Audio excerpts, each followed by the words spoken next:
या देवी सर्वभूतेषु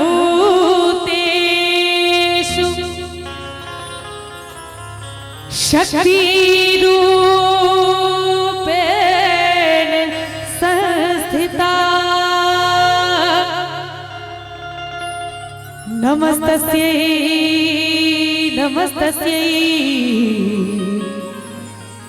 नमस्तस्यै नमो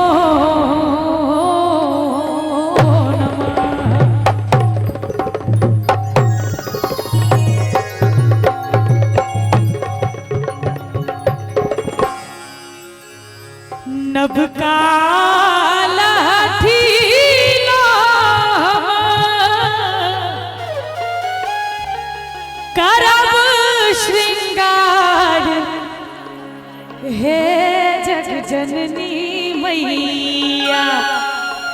अच्छा कते गोटे गीत सुनने छिए कनी हाथ ठाड़ करियो तो जय हो अहूँ सब सुनने छिए।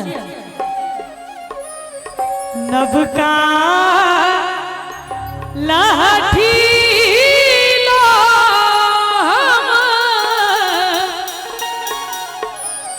करब श्रृंगार हे जग जननी मैया।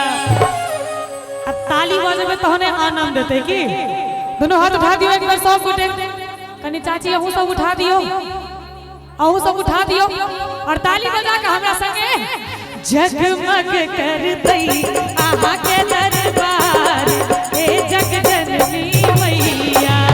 जगमग करतै आहा के दरबार हे जग जननी मैया। नभ का लाठी लो करब श्रृंगार हे जग जननी मैया। नभ का लाठी लो करब श्रृंगार जननी मैया। जगमग करतै आहा के दरबार हे जग जननी मैया। जगमग करतै आहा के दरबार हे जग जननी मैया।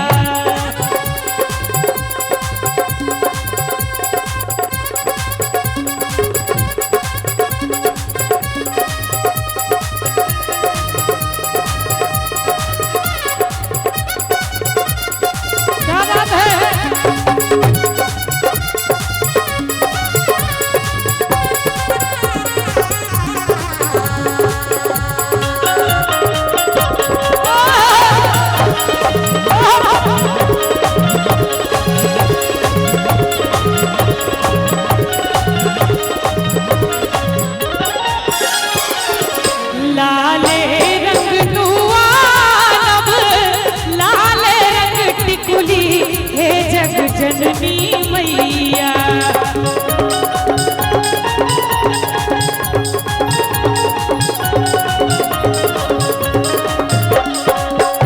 लाले रंग नुवानब लाले रंग टिकुली हे जग जननी मैया।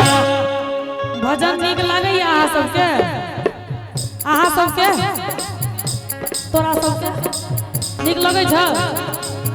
भोजन ने पूछल भजन पूछलियो रे एक बार मैया के नाम पर दोनों हाथ उठा दियो सब गोटे आगू से लगा माछ उधर चाचा जी अहू उठा दियो ना खाई नहीं खाई छिए तो हम रह दियो दोनों हाथ उठा के सब गोटे लाले और राहुल के दे बहार हे जग जननी मैया। लाले और राहुल के दे बहार हे जग जननी मैया।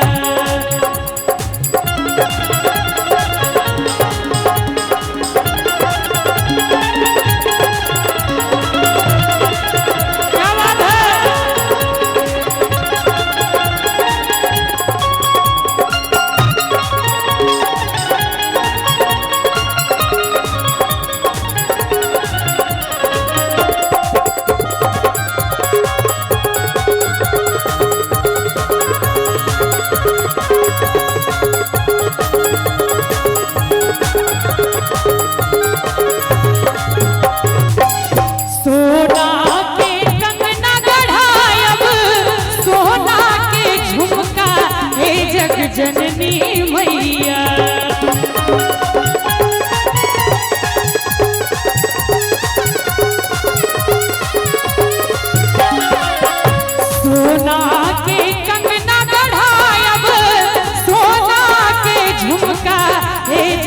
जननी मैया।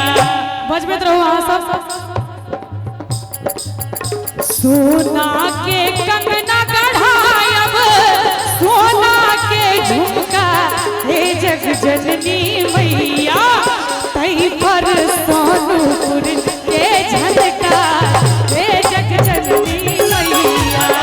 तई पर सोनपुर के झनकार हे जग जननी मैया। और अंत में आदरणीय मैथिली प्रशांत जी लिखे छथिन धिया जूली मैया बेटा प्रशांत हे जग जननी मैया।